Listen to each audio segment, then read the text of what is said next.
ఈరోజు రైతన్నలు మార్కెట్కి షాక్ ఇచ్చారా ఏంటి అనుకుంటున్నారా? దేని గురించి అనుకుంటున్నారా? మాట్లాడుకుందాం. హాయ్ హలో నమస్తే అండి. మీరు చూస్తున్నారు సిఆర్కే వీడియోస్ 16. ఈరోజు వీడియోలో మదనపల్లికి సంబంధించి దిగుమతులు ఏమాత్రం వచ్చినాయి, నిన్న టాప్ ధరలు ఏంటి అనే విషయాలన్నీ కూడా ఈ వీడియోలో తెలియజేస్తాను. అంతా లైక్ కొట్టేసి చూసేయండి. ఈరోజు 27వ తారీఖు ఫిబ్రవరి నెల 2026 శుక్రవారం. ముందుగా మదనపల్లిలో దిగుమతులు చూసుకుంటే దిగుమతులు అనేటివి ఈరోజు ఆల్మోస్ట్ ఆల్ అన్ని మండీల్లో కూడా తగ్గినట్లయితే కనబడుతున్నాయండి. నాటితో పోల్చుకుంటే ఇంకా ఓవరాల్గా చెప్పాల్సి వస్తే వాళ్ళ దిగుమతి అనేది నాటితో పోల్చుకుంటే ఒక 20% తగ్గినట్లయితే కనబడుతుందని చెప్పచ్చు. ఇది మదనపల్లికి సంబంధించి ఓవరాల్గా దిగుమతి సమాచారము. అలాగే నిన్న టాప్ ధరల విషయానికి వచ్చినట్లయితే మదనపల్లిలో నిన్న టాప్ 150 రూపాయలు అండి, 150 150.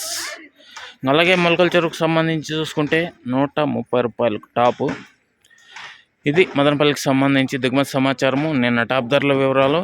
అలాగే ఈరోజు మదనపల్లిలో ఎలాంటి ధరలు ఉండబోతున్నాయి, ఏమి ఎట్లా అనేది కూడా కొంచెం ఆసక్తికరంగానే ఉండబోతుంది. ఎందుకంటే దిగుమతులు అనేటివి చాలా తగ్గాయి గత 2 రోజులతో పోల్చుకుంటే.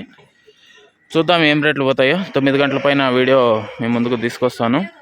ఒక లైక్ కొట్టేసండి. కొత్త వాళ్ళంతా సబ్స్క్రైబ్ చేసుకొని బెల్ బటన్ అయితే ఆన్ చేసి పెట్టేసుకోండి. అలాగే మన ఛానల్లో జాయిన్ అయ్యి సపోర్ట్ అందిస్తున్నాం. మీ అందరికీ థ్యాంక్ యూ. మీరు కూడా జాయిన్ అయ్యి సపోర్ట్ చేయాలి అనుకునే వాళ్ళు వేయడం చేతి పక్కన కింద నా ఫోటో ఉంటుంది, దాని పక్కనే జాయిన్ అనే ఆప్షన్ ఉంటుంది. జాయిన్ అయిపోయి మీ సపోర్ట్ని అయితే తెలియజేయచ్చు.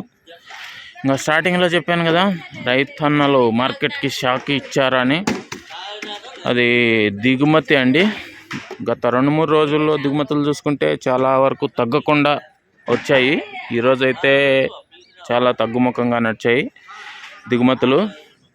ఎందుకో చూసుకుంటే ధరలు అనేటివి గత 2-3 రోజులుగా 150, 180, 200 లోపు నడుస్తున్నాయి. ఎక్కువగా 100, 150 లోపు. సో అందుకే అనుకుంటున్నాను. మీరు దేనికి అనుకుంటున్నారో కింద కామెంట్ సెక్షన్లో అయితే తెలియజేయండి. Thank you. నెక్స్ట్ వీడియోలో మళ్ళీ మీ ముందుకు వస్తాను. రెడీగా ఉన్నాను చూడడానికైతే. Okay, bye.